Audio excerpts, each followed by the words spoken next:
கோலாலம்பூரில் பிரதமர் மோடியை வரவேற்கும் வகையில் 800க்கும் மேற்பட்டோர் ஒரே மேடையில் தொடர்ந்து 5 நிமிடங்கள் வெவ்வேறு வகையான இந்திய பாரம்பரிய மற்றும் நாட்டுப்புற நடனங்களை ஆடினர். இந்நிகழ்வு மலேசிய சாதனை புத்தகத்தில் இடம் பிடித்துள்ளது. எந்த நாட்டில் திருவள்ளுவர் மையம் அமைக்கப்படும் என பிரதமர் நரேந்திர மோடி அறிவிப்பு வெளியிட்டுள்ளார். மலேசியா. உள்கட்டமைப்பு திட்டங்களுக்காக கடலூர் மாவட்ட நிர்வாகம் எந்த நிறுவனத்துடன் புரிந்துணர்வு ஒப்பந்தத்தில் கையெழுத்திட்டுள்ளது? NLC India limited. இதற்காக NLC ரூபாய் 20 கோடியை வழங்குகிறது. 4th one, முதல்வர் மு.க. ஸ்டாலின் வெளியிட்ட தமிழ்நாடு நகர்ப்புற பசுமை கொள்கை 2026 படி மாநில அரசு பசுமை தமிழ்நாடு மிஷன் மூலம் காடு மற்றும் மரங்களின் பரப்பளவை எத்தனை சதவீதம் உயர்த்துவதை நோக்கமாக கொண்டுள்ளது? 33%. தமிழ்நாட்டின் முதல் கடல் ஆமை பாதுகாப்பு மையம் அமைக்க முதல்வர் மு.க. ஸ்டாலின் எங்கு அடிக்கல் நாட்டியுள்ளார்? சென்னை, கிண்டியில்.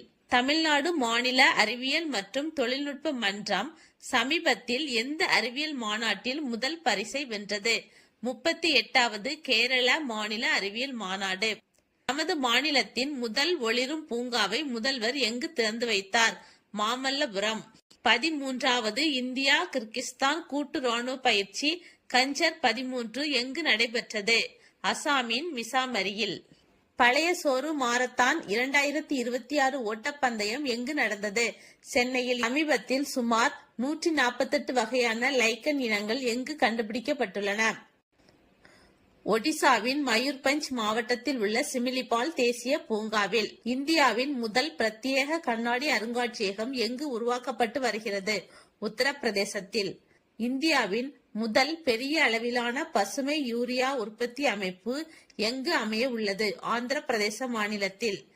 புதுடெல்லியில் நடைபெற்ற ஆசிய துப்பாக்கி சுடுதல் போட்டியின் 10 மீட்டர் ஏர் ரைபிள் கலப்பு இரட்டையர் பிரிவில் தங்கம் வென்ற அணி எது?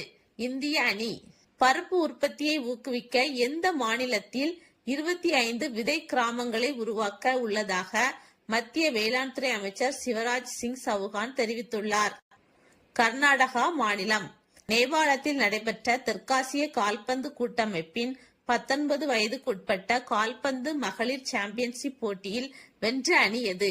இந்திய அணி. பிப்ரவரி 5 முதல் 10 வரை புதுடெல்லியில் நடைபெறும் உலகின் மிகப்பெரிய நெகிழி பொருள் கண்காட்சி பிளாஸ்ட் இந்தியா 2026 கருப்பொருள் என்ன? பாரத் நெக்ஸ்ட்.